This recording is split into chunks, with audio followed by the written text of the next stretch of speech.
he talks to a bunch of reporters. And here's what he told the reporters. He told the reporters, number one, that it's time for Europe to break away from the United States, not to depend on the dollar, not to depend so much on us, to become their own third superpower. The second thing he says, which I found really interesting, was that Europe needs to make sure that they don't get involved in conflicts that are not their conflicts. Specifically, that Europe should not be picking sides on Taiwan between the United States and China.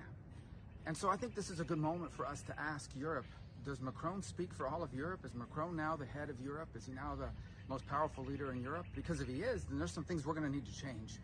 Number one, Europe, including France specifically, has depended heavily on the United States for 70 years for their own defense.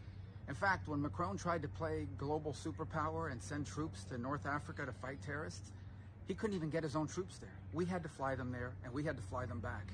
He couldn't even get his own troops there. So if they're going to break off on their own and follow Macron's lead, that's going to save us a lot of money. As far as not getting involved in other conflicts that are not ours, we need to ask Europe, does he speak for them? Because we're pretty heavily involved in Ukraine right now. We're spending a lot of our taxpayer money on a European war. And I've supported that because I think it's in the national interest of the United States to be allies to our allies. But if our allies' position, if in fact Macron speaks for all of Europe and their position now is they're not going to pick sides between the US and China over Taiwan, then maybe we shouldn't be picking sides either. Maybe we should basically say we're going to focus on Taiwan and the threats that China poses, and you guys handle Ukraine and Europe.